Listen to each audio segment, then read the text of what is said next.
নমস্কার বন্ধুরা, আজ আমি বানাতে চলেছি আলু পোস্ত। তো কমেন্টে একজন আমাকে বলেছিল যে কোনো একটা বন্ধু যে আলু পোস্ত বানানোর জন্য। তো আমার এখানে লাগছে আলু, বড়ি, কাঁচা লঙ্কা, টমেটো, কালো জিরে, সর্ষের তেল আর লবণ। আর এই তো দেখছেন আপনারা পোস্ত, কাঁচা লঙ্কা। আমি এটাকে মিক্সিতে নাহলে শিলে ভালো করে বেটে নেব। আমি পোস্তটাকে ভালো করে বেটে নিয়েছি দেখুন। এবার আমি ফ্রাই প্যানটা গরম করব রান্নার জন্য। প্রথমে সর্ষের তেল, তাওয়াটা গরম হয়ে এসেছে, তো বড়িগুলোকে ভালো করে তেলে ভেজে নেব।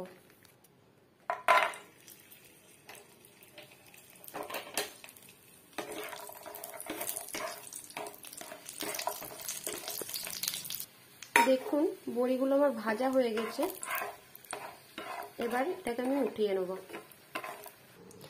ফ্রাই প্যানে আমি আর একটু তেল দেবো, বড়িগুলো ভাজা হয়ে গেছে। তো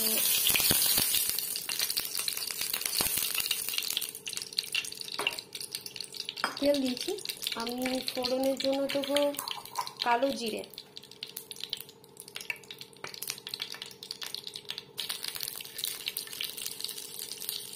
গোটা কালো জিরে দেবো আমি ফোড়নে।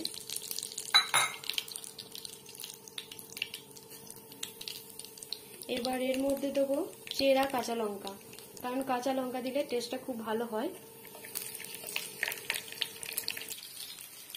দেখুন ফোড়নটা আমার পুড়ে এসছে।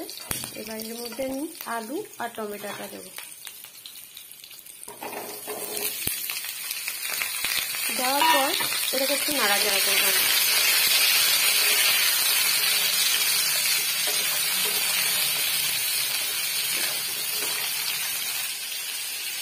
আমি ভালো করে একটু নাড়াচাড়া করবো। আলুগুলো হালকা লাল বা বাদামি কালারে আসবে। এর মধ্যে আমি যে ভাজা বড়িগুলো আছে ওটা আমি অ্যাড করবো।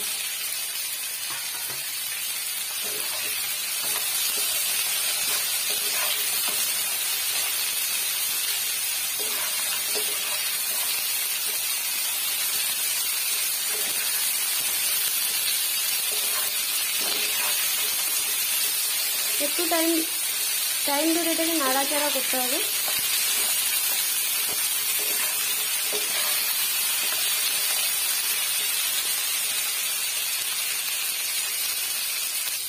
কেউ ইচ্ছে করলে এতে টমেটো দিতেও পারে, কেউ না দিতেও পারে। যার ইচ্ছে শুধু আলু দিয়ে যদি পোস্ত করতে ইচ্ছে করে শুধু আলু দিয়ে পোস্ত করে, যদি বড়ি টমেটোর কোনো প্রয়োজন নেই।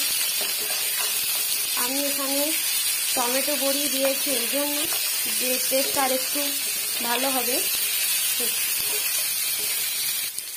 এরপরেতে স্বাদ মতো লবণ দিতে হবে, দিলাম। দেওয়ার পর এটাকে ভালো করে নাড়তে হবে।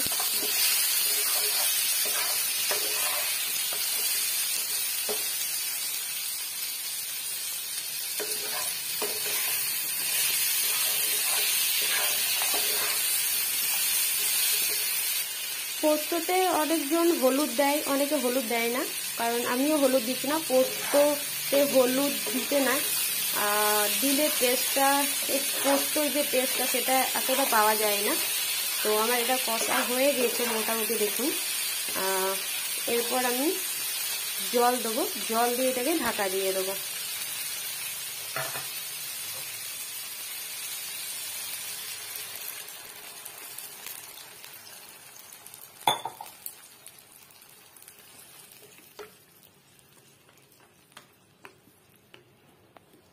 যতক্ষণ না আলুটা সেদ্ধ হচ্ছে ততক্ষণ আমি এটাকে রেখে দেবো ঢাকা দিয়ে।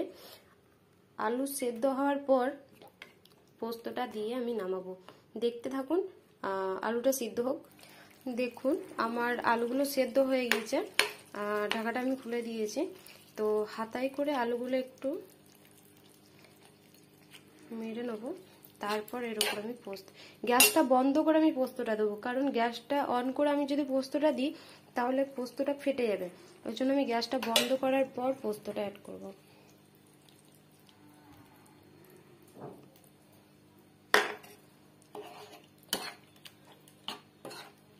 এবার পোস্তটা দেওয়ার পর আমি ভালো করে আলুর সঙ্গে মিক্স করব পোস্তটা। দেখুন আমি কিভাবে মিক্স করছি। দেখুন আমার মিক্স করা হয়ে গেছে পোস্তটা অলরেডি, আর পোস্ত আমার কমপ্লিট। এবার আমি সার্ভ করব। দেখুন আমার আলু পোস্ত রেডি। এই হচ্ছে আমার আলু পোস্ত।